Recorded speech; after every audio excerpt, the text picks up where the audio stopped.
Hey friends, it's Lisa here with a February 14th love note, Valentine's Day edition. I hope this love day is going well for y'all. So some people really have disdain for the whole idea of Valentine's Day. No, it's just a commercialized over, zealous effort to pull money and fake attempts at showing love and blah, blah, blah, and it makes people feel bad. Okay, all of that may be true. In my mind, though, if it's a day that actually recognizes love and shows appreciation for love, then I'm all for celebrating it because I think, every day should kind of be like that. It doesn't necessarily have to come with flowers and cards, but, every day using that as an opportunity to recognize and appreciate love would make every day even that much better.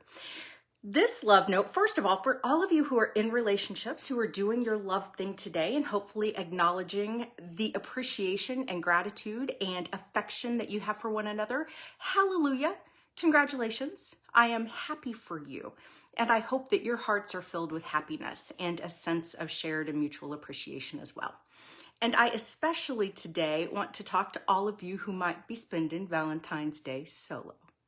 So for all of us single people on Valentine's Day, the guides kind of came in and had a little something to say to us. So here you go. The guides, the first thing they wanted us to know is that our worthiness for love and of love is in no way tied to our relationship status. It's not tied to it. Single or in a relationship, either way, makes absolutely no difference.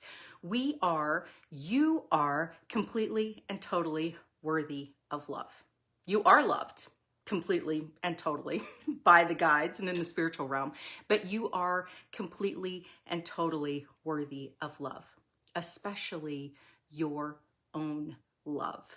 And that's the conversation that they really wanted to have today, is the importance to leaning into your own love for yourself. Because really, it is our first and our most important relationship, that love relationship with ourself, that ends up coloring every other single relationship that we have, whether it's with our parents, with our children, with our friends, with a significant other, with a spouse, whatever. The way we view and appreciate and love and find worthy ourselves gives us that much more strength and power and willingness to be open to seeing the good and the whole in everyone else. So in a culture that kind of, glorified the whole Jerry Maguire, you complete me thing, they're saying, wait a minute, how about rather than looking to have your wounds filled by someone else, you make the effort to actually heal and complete yourself first. And this is the work we all have an opportunity to do. It's not necessarily the easy work, but it's the work that ends up making a huge, enormous difference in how we feel about ourselves, relationship or not, but then also the us that we're able and willing to take into all of our relationships with other people. Randy, I see you say everything starts and ends with love. Oh, speaking of love, I just love you. I think you're awesome. That's the sweetest thing. Thank you. That's incredibly kind. That's my love note for today. Thanks. But the idea that when we are operating from a place of not loving ourselves, of not recognizing how incredibly worthy we are of love, of not appreciating our own strengths and the way that we keep showing up in the world, it's really hard to allow other people to do that too, and to turn that lens to completely allow ourselves to love them fully as well. Some of the things that they said today is that can you actually open to truly loving yourself, to feeling gratitude and appreciation for yourself exactly the way that you are, exactly the way that you are, like right now, right here, the way you look, the way you are, the job you have or don't have, the situation you're in, whatever that might be, right this very second. Can you love you completely and know that you're worthy of your own love? No matter what's happened in the past, no matter, what's going on, can you love and appreciate you? can you do that? They said, you know, at that point, when you know that when you operate out of your own heart rather than out of your own fears and insecurities, when you operate out of your own love rather than your walls and your wounds with others, that's when relationships really change. But you have to first change the relationship you have with yourself to enable any of that to be even possible. At that point, then, the external relationship is really like the cherry on top. Right? It's like an added bonus if you want it. But the wild thing is where you get to the point within yourself where you know you're fully worthy of love, you actually appreciate yourself, you're grateful for your body, your mind, your heart, your soul, you know, what you've got going on in your world. At that point, you might not actually need a relationship to feel whole because you feel whole with you. And if you're able to take that energy out into the world, if you are interested in a relationship, it's going to shift through the law of resonance, the kind of people that you attract into your life. Because then you're going to be resonating with other people who also love and appreciate themselves, not from a place of ego, from a place of humility, but of pure recognition that they are worthy. Because, like all of us, they're children of God. They carry the divine spark inside them too. And maybe they've done the work to do the healing, to be able to find that whole space within themselves to then offer back to you. I don't know about any of the rest of you, but I've attracted some knuckleheads in my past. You know? And that was just as much a reflection of me than it was of them. Because law of resonance, that's what I was bringing into my life. And as I'm in this time, this single space of being able to go, what do I really want? What do I really want for me? What do I really want in a relationship? And how do I need to love myself differently for that to even be possible? To allow the law of resonance to work with me, to bring in the kind of relationship that would actually be uplifting to my soul. Two complete people coming together and rising to even, greater heights rather than just filling mutual holes and taking the place of the self-healing that could have already been done and happening.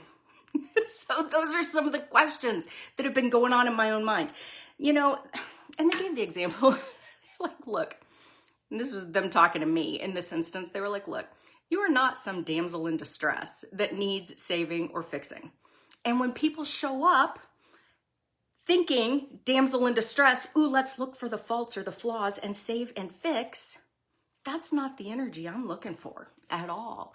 And so, but the thing is, if that's the energy we're carrying, that's what we need to heal. That's what we need to heal. If we are presenting and leading with our wounds, then that's what is going to be reflected back to us and the other people in our lives, or in how we interact with our most important relationships, including our kids, including our parents, including our friends. It's not just the partnership relationships. How can we heal ourselves to fill those holes so that we actually are operating from a place of self-love that enables an even greater expression of unconditional love to be reflected back at us through the other relationships in our life.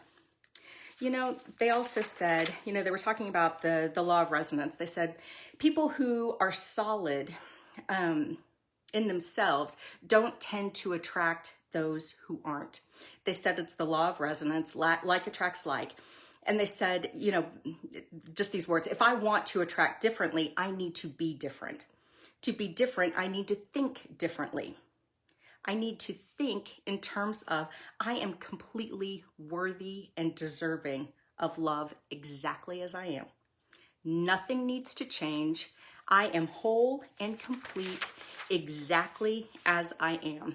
If I want to make changes to please myself, so be it. I love and honor myself enough to do exactly that. But it's not necessary to try to appeal to someone else.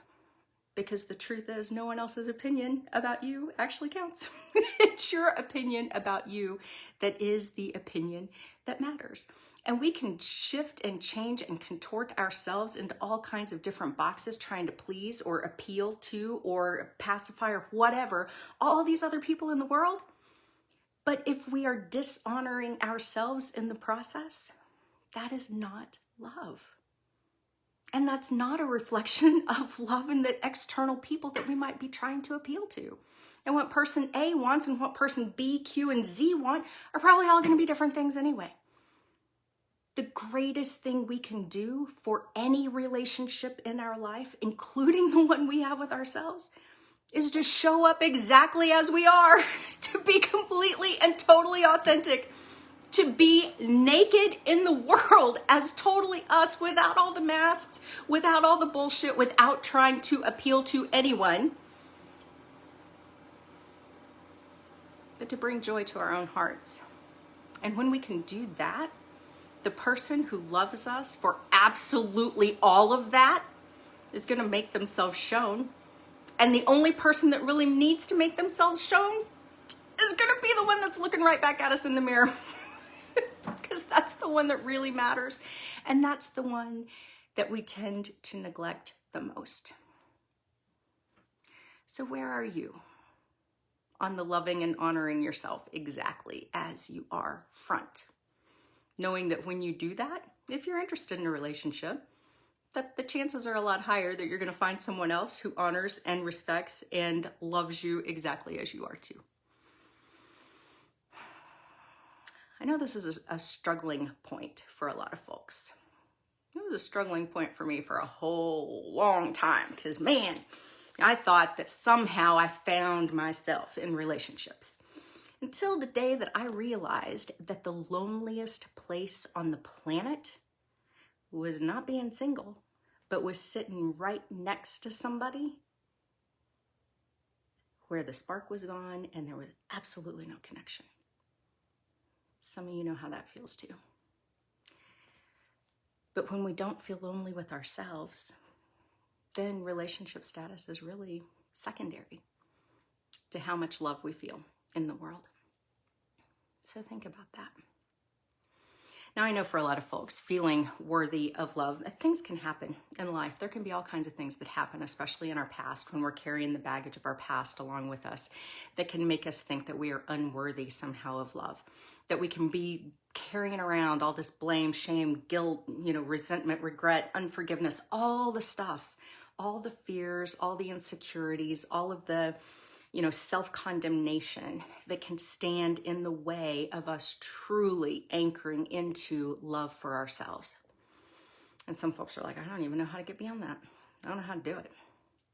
And that's part of what we're looking at in this. I'm running a 5-day program next week. It's free, but it's called Reclaim Your Inner Flame. And it goes along with the sexual energy alchemy work that I teach. And the whole idea is reclaiming this inner power. Because so often when we are not in love with ourselves, it's our personal power that's the first thing to go. It's the ways that we can operate with the most power, the most love, the most effectiveness, the most benevolent outcome and contribution in the world that is the first to go. We end up being so busy trying to appease all these other people that we forget about our own inner power and how to harness that. How to remember that we are clearly and always completely worthy of love. Divine love, our own love, and then the love of other people too. Sometimes we need a little help remembering that. Sometimes energetically, we've got a whole shit ton of baggage that we carry around in our body that we need to clear to be able to free up the energy to flow more smoothly and more from a more empowered and amplified and dynamic nature throughout our entire body and our energetic bodies as well. That's what the kind of work that we're going to be looking at and focusing on next week in this 5-day free Reclaim Your Inner Flame program. I'm going to be running it in this free Facebook group that I have here, and I'll put the link underneath if anybody's interested in jumping in or joining in. But when I do this work, I recognize there are so many people in the world who have shut off their hearts to themselves.